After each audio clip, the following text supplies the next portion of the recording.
और सबसे बड़ी बात, अब जबकि ये पकड़ा गया है तब इसका अहंकार देखिए। ठटरी के बरे, नक्कटा, मूसर चंद।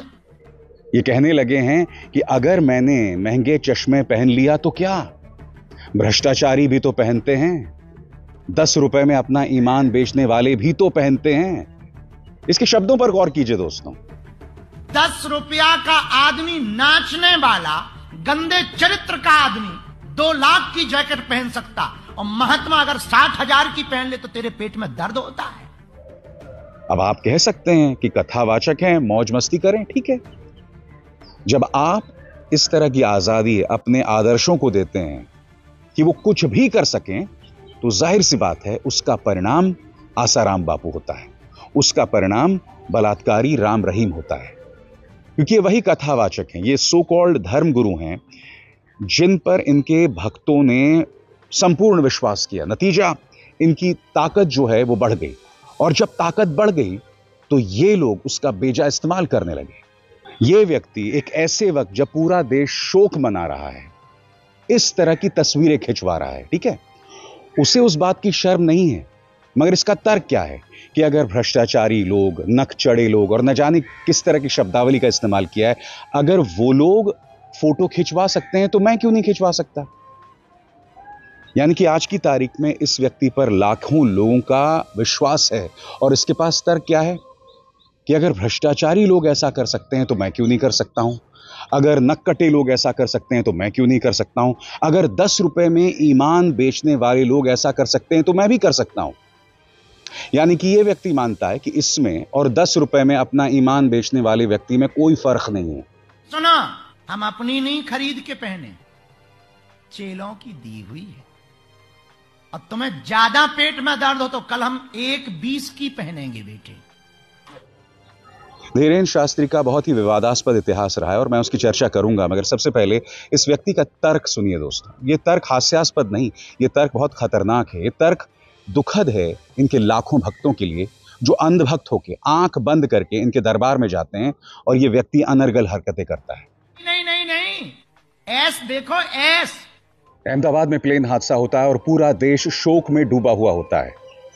और ये ढोंगी कथावाचक क्या करता है, ऑस्ट्रेलिया में ये फोटो शूट्स करवा रहा होता है, महंगे चश्मों के साथ फोटो खिंचवा रहा होता है, और वो भी गुची के चश्मों के साथ, जिसकी कीमत शायद लाखों में होगी।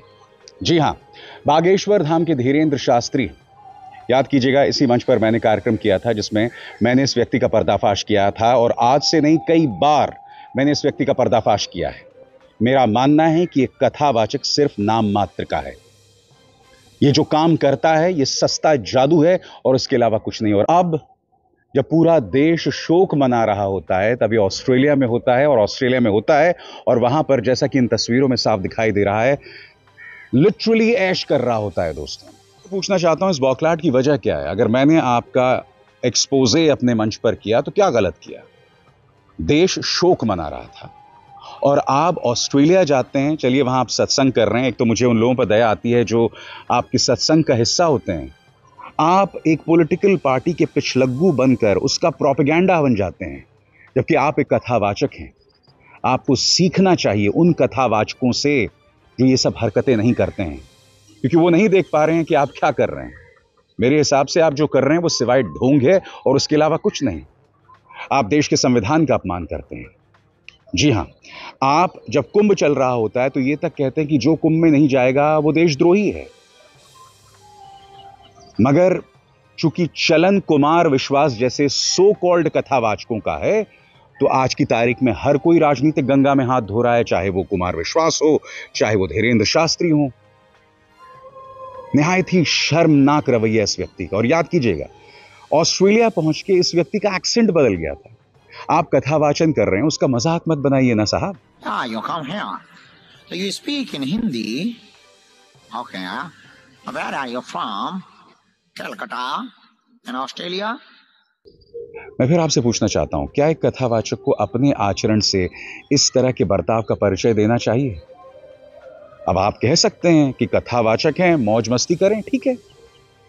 जब आप इस तरह की आजादी अपने आदर्शों को देते हैं कि वो कुछ भी कर सकें, तो जाहिर सी बात है उसका परिणाम आसाराम बापू होता है, उसका परिणाम बलात्कारी राम रहीम होता है, क्योंकि ये वही कथावाचक हैं, ये सो कॉल्ड धर्मगुरु हैं जिन पर इनके भक्तों ने संपूर्ण विश्वास किया। नतीजा, इनकी ताकत जो है वो बढ़ गई, और जब ताकत बढ़ गई तो ये लोग उसका बेजा इस्तेमाल करने लगे। इन पर हत्या के आरोप लगे, बलात्कार के आरोप लगे, और वो आरोप सही साबित हुए।